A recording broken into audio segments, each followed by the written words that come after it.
Hello everyone. मुझसे बहुत लोग पूछते हैं कि why are you so interested in elections and election आते ही क्यों ये सब लोग सीट कितनी आएंगी, ये होगा वो होगा, उसमें एकदम एकदम से क्लाइमेट जैसे बदलता है वैसे बरसाती मेंढक की तरह ये लोग बदल क्यों जाते हैं और आप भी क्यों इलेक्शन में इतना इंटरेस्ट लेते हो। मेरे पास बहुत सिंपल आंसर है, क्योंकि मैं टैक्स पेयर हूँ। आई पे टैक्सेस। और अब मैं आपको बताता हूँ कि इलेक्शन प्रोसेस कंडक्ट करने का जो पूरा खर्चा है वो कितना है। आप लोग तैयार हैं सुनने के लिए? You will be shocked.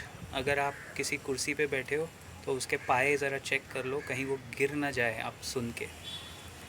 It is increasing every 5 years के। जनरल इलेक्शंस की बात कर रहा हूँ, हर 5 साल में ये खर्चा बढ़ता जा रहा है। इस बार इलेक्शन 2024 का जो कॉस्ट है, बिज़नेस स्टैंडर्ड का एक रिपोर्ट है मेरे पास, न्यूज़पेपर बिज़नेस स्टैंडर्ड, उसके हिसाब से it is approximately 1 lakh crore. पूरे देश में 543 सीट्स में चुनाव करवाने का खर्चा is close to $12 billion. 12 billion US dollars. 1 lakh crore. कहाँ से आता है ये पैसा? इसीलिए मेरी इसमें दिलचस्पी रहती है कि जो हम चुन के आएँ, जिनको हम सिलेक्ट करें, वो उनका बेसिक लीस्ट उत्तरदायित्व है कि वो हमारा काम करें। अच्छा, इलेक्शन अक्सर 5 फेजेस में होता था। इस बार इलेक्शन 7 फेजेस में हो गया। उसकी क्या ज़रूरत थी? सो दैट जो छोटी पार्टियां हैं, स्मॉलर पॉलिटिकल पार्टीज़, जिनके पास इतना फाइनेंशियल मसल नहीं है, वो अपने आप ही, भाई 2 महीने का चुनाव हो गया, almost 2 months. Started on April 19th, it's ending the last phase on 1st of June and results are on 4th of June। So 1.5 month तो हो ही गया।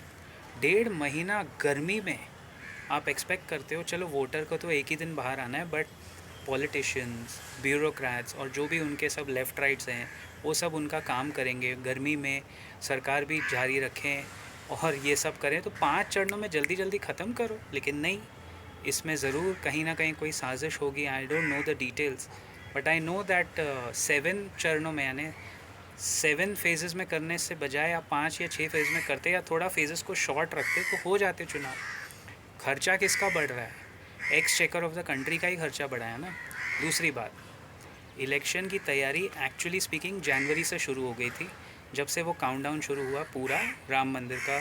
फ्रॉम दिस न्यू ईयर पूरी तैयारी में गवर्नमेंट मशीनरी लग जाती है। आप इमेजिन नहीं कर सकते, बिकॉज ऑफ द इलेक्शंस जो करंट गवर्नमेंट है, वो जो एक्चुअल मुद्दे हैं, आई एम श्योर गवर्नमेंट चल रही है, बट ये केयर टेकर गवर्नमेंट है, because they are going into elections. तो इनकी आए या किसी और की आए, कोई ना कोई न्यू सरकार आएगी। तो उस चक्कर में फ्रॉम जनवरी टू लिटरली जून, जो 5 महीने का कार्यकाल है, उसमें कितने सारे इम्पोर्टेंट बिल्स होंगे, कितने सारे इम्पोर्टेंट मैटर्स होंगे जो साइडलाइन कर दिए जाते होंगे। ये अरे अरे अभी तो चुनाव है, चुनाव के बाद देखेंगे। अरे इलेक्शन के बीच में कहाँ ये सब लेके घुस रहे हो, will look at it later. यही सब होता है ना। You have seen all of this कि चुनाव के बाद, जैसे कॉर्पोरेट्स में क्या होता है, थर्सडे फ्राइडे जो भी काम आता है, या फ्राइडे सैटरडे, एटलीस्ट पहले तो यही होता था, अरे मंडे को देखेंगे यार, सैटरडे संडे दिमाग मत खाओ। ये चक्कर में 5 महीने का प्रोडक्टिविटी भी जाता है।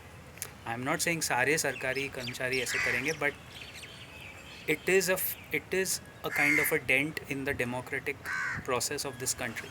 So all this money goes from your hard earned money. Always remember that. और जब आप वोट देने जाते हो तो किसी का प्रचार खुद मत कीजिए, उनसे अकाउंटेबिलिटी लीजिए। काम जो हुआ है उसकी समीक्षा कीजिए, एंड देन यू नो कि क्या हुआ है, क्या नहीं हुआ है, कितना काम बाकी है, कहाँ पानी आ रहा है, कहाँ लाइट नहीं है, ऑल ऑफ दैट। मिलते हैं अगले वीडियो में। जय हिंद, जय महाराष्ट्र।